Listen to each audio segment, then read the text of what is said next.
দর্শক চলুন ফিরে যাই আমাদের আজকের অতিথি অভিনেতা আফজাল সুজনের কাছে। ভাইয়া, যেমনটি বলছিলাম যে অভিনয়ের মানুষ এবং এই সময়টা বেশ ব্যস্ত একটা সময় আপনি পার করছেন। আমরা ইউটিউব নাটক, যে ইউটিউব চ্যানেলগুলোর যে নাটকগুলো হচ্ছে সেখানে আপনাকে আমরা দেখছি, বেশ কিছু ধারাবাহিক নাটকে আমরা আপনাকে দেখছি। সব থেকে বেশি ব্যস্ত কোন প্ল্যাটফর্মটা নিয়ে আপনি? আমাদের ইউটিউবটার মধ্যে একটু বেস করে বেশি কাজ হয়, আমাদের সিঙ্গেল নাটকের প্রেশারটা অনেক বেশি থাকে। তো ওই দিকটা থেকে আমাদের লাস্ট জুলাই আগস্টের পর থেকে আমাদের সিঙ্গেল যে নাটকগুলো, তো আমাদের ওইটা কন্টিনিউসলি একটু যেটা হতো বেশি, ওইটা আমাদের একটু কম হচ্ছে। তো এখন আবার হচ্ছে যে আমাদের সিরিয়ালগুলো, ধারাবাহিকগুলো একটু বেশি আপনার হচ্ছে, নতুন করে অনেক অনেক হচ্ছে যে আপনার ধারাবাহিক আসতেছে। তো এখন হচ্ছে আপনার সিঙ্গেল আপনার ধারাবাহিক দুইটা মিলিয়ে আপনার কাজ চলছে। এক একটি গল্প এবং এক একটি গল্পের এক এক রকম চরিত্র, কখনো এমন হয় কিনা যে একটি চরিত্র আরেকটি চরিত্রের সাথে মিলে যায়? এরকম হয় না, কারণ হচ্ছে যে যখন আমরা স্ক্রিপ্টটা পড়ি, পড়ার পরে যখন আমরা ক্যারেক্টারটা নিয়ে ভাবি, তখন আমাদের ক্যারেক্টারাইজেশনগুলো অটোমেটিক্যালি সেট হয়ে যায় গল্পটা পড়ার সাথে সাথে। কারণ প্রত্যেকটা ওয়ার্ড, সিচুয়েশন, এনভায়রনমেন্ট তো আমাদের বোঝা লাগে, তো দেখা লাগে, টিমওয়ার্ক থাকে একটা। তো ওই জায়গা থেকে আমরা রিলেট করতে পারি যে আমরা কি করতেছি বা আমাদের ক্যারেক্টারটা কি, আমরা কিভাবে প্লে করলে অডিয়েন্সের কাছে আরো খুব ভালোভাবে প্রেজেন্ট করতে পারবো এবং ডিফারেন্ট ওয়েতে ক্যারেক্টারটাকে প্রেজেন্ট করা যাবে। যেমন আমার লাস্ট আমি হচ্ছে যে 3-4 দিন আগে আমি প্রোডাকশন করেছি একটা আমার সিঙ্গেল নাটকে। আমার ক্যারেক্টার ছিল যে আমি খুবই একজন ধার্মিক একটা ছেলে। সো আমি একদমই হচ্ছে 5 ওয়াক্ত নামাজ পড়ি। তো ওই ক্যারেক্টারটা আমার একদম ফার্স্ট থেকে লাস্ট পর্যন্ত ছিল, আমার কোনো এর মধ্যে চেঞ্জেস ছিল না। তো আমি একদম ধার্মিক হয়ে, আমার প্রথমটা ধার্মিক হয়ে শুরু করা, একদম ধার্মিক হয়ে শেষ করা। তো তার পরের দিনই হচ্ছে আমার আরেকটা ক্যারেক্টার হচ্ছে যে আমি সিঙ্গার। আচ্ছা, তো এরকম ভাবে আমাদেরকে সুইচিং করা লাগে। তো এরকমও হয়, মানে প্রেসারাইজ, তো ভাবনা চিন্তা, মেন্টাল স্টেটটাও তো চেঞ্জ করতে হয়। হ্যাঁ, লুকস একটা চ্যালেঞ্জ থাকে ডেফিনেটলি। আর লুকস চেঞ্জ করা লাগে, কারণ ওইটা আমি যখন ধার্মিক করেছি আমাকে একভাবে প্রেজেন্ট করেছে। তো আমি যখন আবার সিঙ্গারের ক্যারেক্টারটা প্লে করব, তো আমাকে সিঙ্গারের ক্যারেক্টারটাকেই ধরতে হবে। তো এই জন্য আর কি মজাও লাগে, আবার অনেক বেশি মানে প্রেসারও থাকে যে কি করব, মনে থাকতে হবে, সবকিছু করা লাগবে, একটা ফ্লোতে চলতে হবে, তাহলে আমার অ্যাক্টিংটা, বডি ল্যাঙ্গুয়েজটা সেম থাকতে হবে। সেটাই। এখন পর্যন্ত কতগুলো নাটকে কাজ করা হচ্ছে, আনুমানিক কোনো ধারণা আছে কি? 300-র কাছাকাছি। 300? তাহলে তো অনেক। কতগুলো দিনের মধ্যে, মানে আপনার যদি অভিনয়ের ক্যারিয়ারটার কথা চিন্তা করি, তাহলে কতগুলো বছর হলো? আমার অ্যাক্টিং এ আসা, ভিজুয়ালি আসা হচ্ছে 2018 থেকে। আর সেটা হচ্ছে আমাদের ইগল মিউজিক, ওইটার প্ল্যাটফর্ম, কুচি ভাইয়ের মানে হাত ধরে। তো ওইখান থেকে হচ্ছে যে আমি ফার্স্ট টাইম মিউজিক ভিডিওতে আসি। মিউজিক ভিডিও আমি হচ্ছে আমার 3 নম্বর মিউজিক ভিডিওটা আমাদের বাংলাদেশে অনেক পপুলার হয়, পরিটারে চাই, এটা খুব মানে অনেক বেশি রাশ হয়।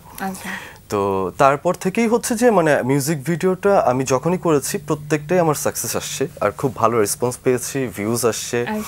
তো 2019 থেকে ভাইয়া বললো যে ইটস ওকে, ফাইন, তো এখন চলো আমরা নাটক করি।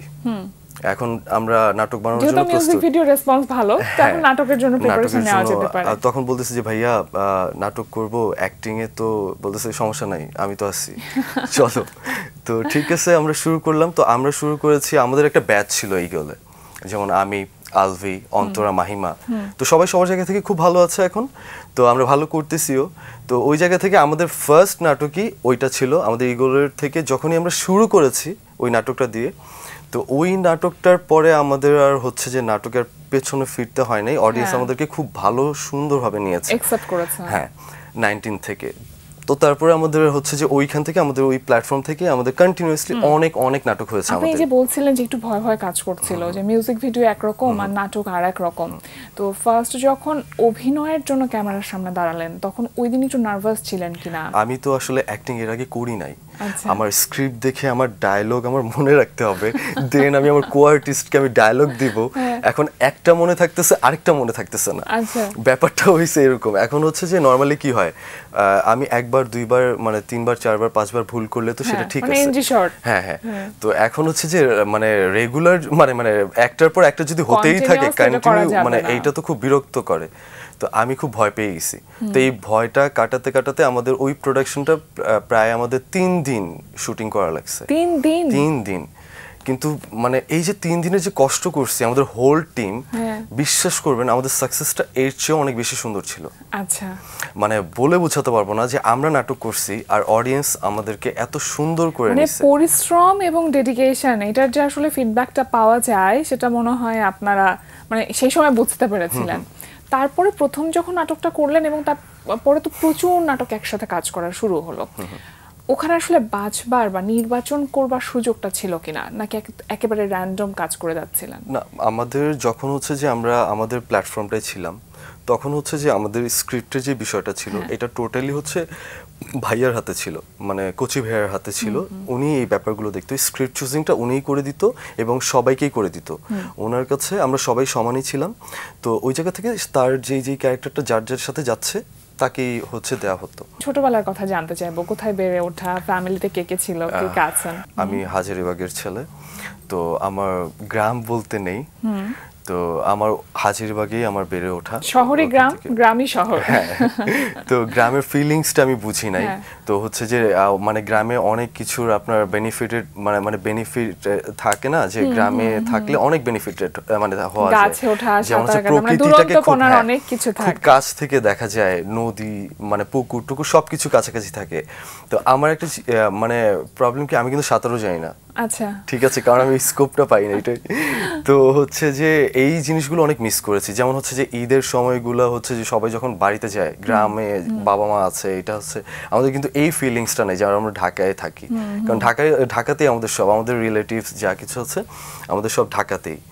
মানে আপনার স্কুল কলেজ? আমার স্কুল হচ্ছে আমার Hazaribagh Saleha school and college, আমার ওইখান থেকেই হচ্ছে যে আমার স্টার্টিং। তার পরবর্তীতে একাডেমিক ব্যাকগ্রাউন্ড আসলে কোন দিকে গেছে? আমার হচ্ছে যে আমি উন্মুক্ত বিশ্ববিদ্যালয় থেকে আমি কমপ্লিট করেছি। তো আমার হচ্ছে যে কলেজটাও আমার সালেহা স্কুল অ্যান্ড কলেজই ছিল। শেখার যে জার্নি, এই জার্নিতে ফ্যামিলি সাপোর্টটা খুব বেশি লাগে, না হলে কিন্তু কাজ করা এতটা ইজি হয় না। সেটা কি আপনার জন্য ছিল কিনা? শুধুমাত্র আমার সাপোর্টটা দিয়েছিল আমার মা, কারণ আমার বাবা এইসব বিষয়ে খুবই স্ট্রিক্ট ছিল, কনজারভেটিভ হলে যেমনটা যা হয় আর কি। তো ওই সাপোর্টটা মানে হচ্ছে যে মা ছাড়া কারো থেকে পাই নাই। পরবর্তীতে গিয়ে মানে এখন যখন সাকসেসটা দেখছেন বাবা মা, তখন কি বলছেন? ওই যে বলেছিলাম যে আমার লাইফের 3 নম্বর মিউজিক ভিডিও পরিটারে চাই, ওইটা যখন ম্যাসিভ হিট হয়ে যায় তখন আমার নিজের এলাকা থেকে আমাকে সবাই রেসপন্স দেওয়া শুরু করে, সবাই এসে খুঁজতেছে।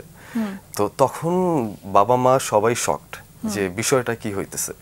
ওই তখন থেকেই হচ্ছে যে আব্বু একদম পুরোপুরি চেঞ্জ। না ঠিক আছে, ও যখন ওর মনে বলছে, যখন গেছে, ও যখন এটা দিয়ে কিছু পাইছে, ওকে ফাইন, ওরে আমি সাপোর্ট দিব। তখন থেকে আব্বু আমাকে সাপোর্ট দেওয়া শুরু করছে।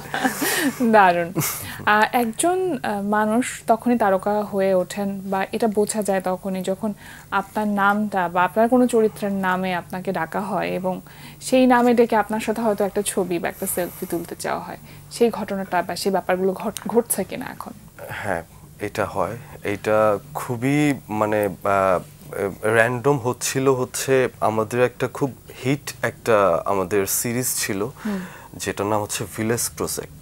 আচ্ছা, এতটা রাশ থাকতো, মানে আমাদের বাংলাদেশের মধ্যে তো আমরা একটু মানে স্পোর্টস কেন্দ্রিক, মানে আমাদের প্রেমটা একটু বেশি। তো আমরা স্পোর্টসকে অনেক পছন্দ করি, ক্রিকেটটাকে অনেক বেশি পছন্দ করি, আমি নিজেও করি। আমি মানে ডাইহার্ড আমার বাংলাদেশের ক্রিকেটের ফ্যান। আচ্ছা, সো ওই জায়গা থেকে আইপিএল শুরু হলে আমাদের বাংলাদেশের মধ্যে ওই সময়টায়, আমি যে সময়টার কথা বলতেছি, খুব বেশি চাপ হয় ইউটিউবের মধ্যে, ইউটিউব ব্লক হয়ে যায়। তো ইউটিউব ব্লক হয়ে যাওয়ার কারণ হচ্ছে যে সবাই হচ্ছে লাইভটাকে মানে ছেড়ে দেয় ইউটিউবের মধ্যে। তো যে যার ওইখান থেকে সাবস্ক্রাইবার গেইন করে, তো হচ্ছে যে নিজের মানে রিচ টিচ বাড়ায় তো লাইভটাকে দিয়ে। তো ওই সময় আমাদের সিরিজগুলো ছাড়া হতো, আর ওই সিরিজগুলো আমাদের 7 ঘন্টায়, 10 ঘন্টায়, 12 ঘন্টায় মিলিয়ন হিট করতো। বাহ, আমাদের এক একটা এপিসোড, যেটা হচ্ছে মানে আমাদের হচ্ছে ব্যাচেলার পয়েন্ট অ্যাজ লাইক যেমন একটা মাইলস্টোন দিত। তো হচ্ছে যে অ্যাজ লাইক সিরিজ যদি হয়, তারপরে আমরা পজিশনটায় ছিলাম। আমাদের সিরিজটা এত পরিমাণ সবার মনে ছিল।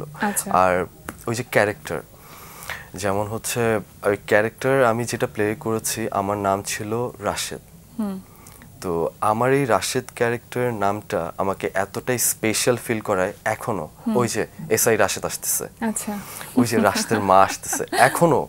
এই যে গত 4 দিন আগে আমরা শুটিং করছি স্বপ্নামার সাথে, তো তার সাথে হচ্ছে যে এরকম আপনি রাশিদের মানা, আপনি না হচ্ছে যে পোড়া মরিচ দিয়ে পেঁয়াজ দিয়ে আপনার ছেলের ভাত খাওয়াই দিচ্ছেন, ঠিক আছে, আপনাকে খাওয়াই দিচ্ছে, আপনারা কত সুন্দর অ্যাক্টিং করছেন, আপনারা কিভাবে করেন, আসলে আমাদের সাথে এরকম হতো।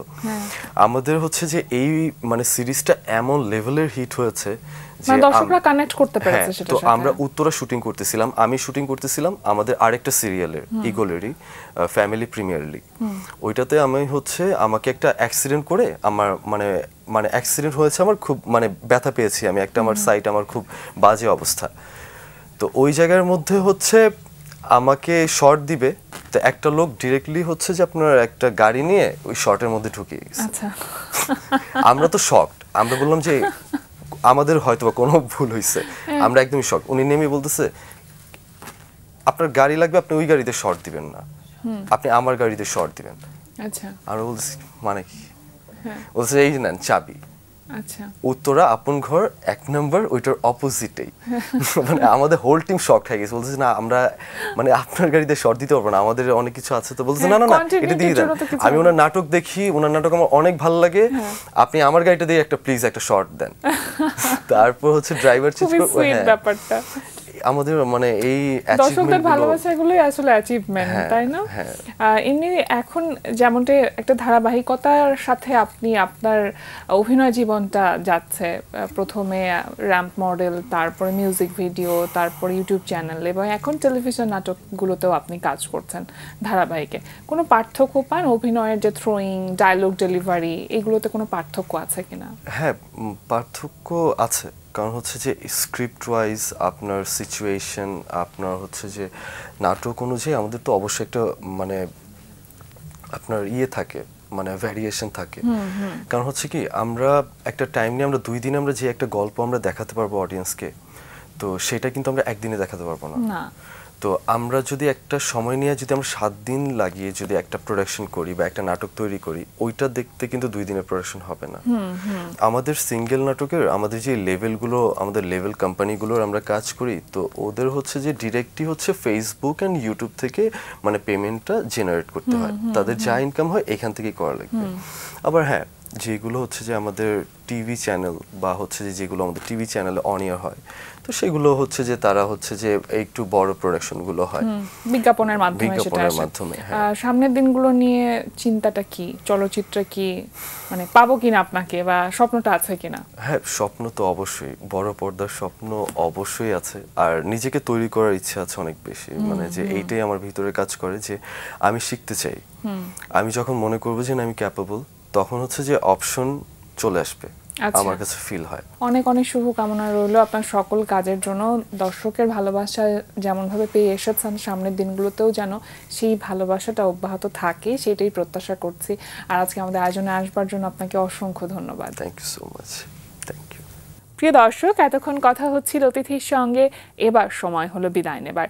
আমাদের অনুষ্ঠান সম্পর্কে আপনার যে কোনো মতামত ও পরামর্শ জানাতে লিখুন এই ঠিকানায়। প্রযোজক দিন প্রতিদিন, Bangla vision, note tower, 110 বীরতম CR Dutta road, Dhaka 1205। Phone 96320303 থেকে 4।